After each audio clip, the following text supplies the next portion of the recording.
Now, another thing I want to reach to you is that during the unbelievable part, I was involved in building another base inside of Dulce, New Mexico, which is Los Alamos Laboratory. It's a biological laboratory. On the southwest part of the Archuleta Mesa, we built an underground facility, a better part of 3 cubic miles hollowed out underground. Then to the southwest of that, we were in the process of the early stages of building. We drilled 4 large tunnel-like holes. Some of them ran 2.5 miles under the surface. Number of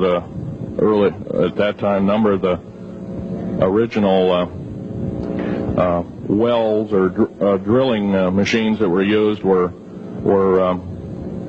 the rate of up 2 miles a day. It was fairly rapid. The equipment kept coming up broken. So we wanted to go down and we wanted to send somebody down there, a human observer, or human observers in this case, to find out what was going on. Well, to our total surprise, first of all, the government knew all about it. They didn't tell anybody. When I saw Green Beret and Black Beret people encamped inside of our geologist camp, I knew something was up. The gig was up. First of all, I knew all about the alien agenda. I'll explain that in a few minutes.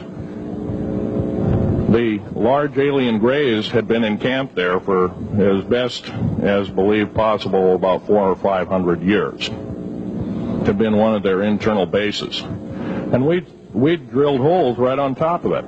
All the stinking air, all the black sooty air came right out as soon as the first hole was sunk, and all this soot came up, and well, that's when all the hell broke loose, really, all started. Anyway, after we drilled all 4 holes, it took about 2 days to drill all 4 of them.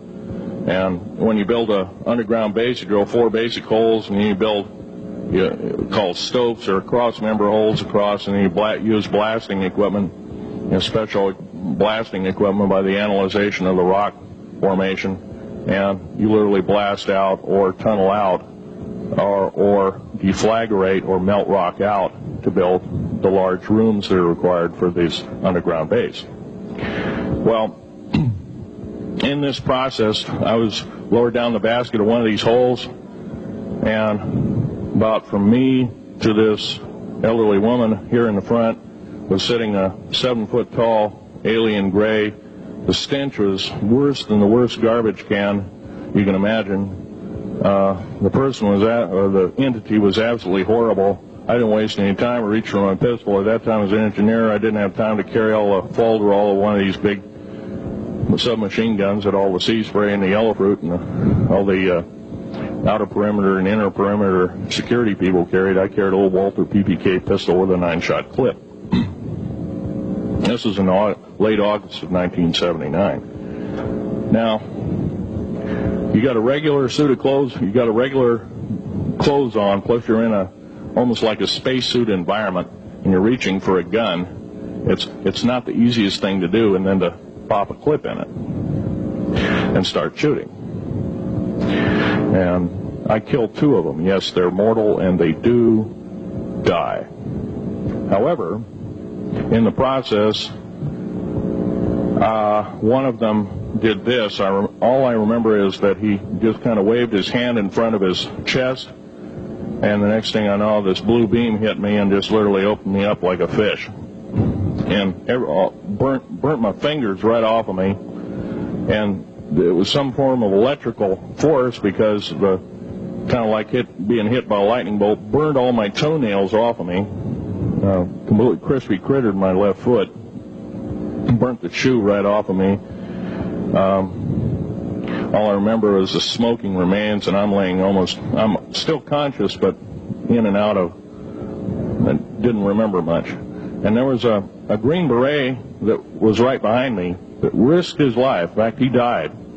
But he risked his life. He shoved me back in the basket and hit the button and took me up. And I wouldn't be alive talking to you today if it wasn't for him. I'm forever indebted. He lost his life.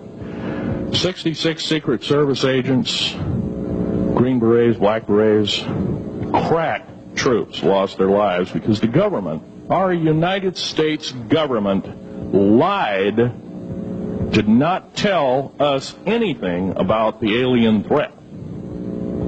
There's a war underneath there, and I'm talking dead serious. It's been going on since that time. Since late August of 1979, our military, the Russian military, basically the militaries of the world, have been in constant conflict with the outer space alien. The small gray, the large gray, the reptilians, the whole thing. There are 11 distinct races of aliens. 2 are benevolent. 1 had to leave here in a hurry because their world is under attack, both on the surface as well as underground there, the Pleiadians. They're familiar, maybe some of you are familiar with that. Would some of you raise your hands who've heard of Billy Meyer and some of the, very good, about half the group. Well, Billy Meyer is one of these lucky people that they figured, well, he's kind of a simple type, we'll show him everything. Well, these are the benevolent aliens, and they've been here helping us. In fact, I have a picture, let me reach for it here.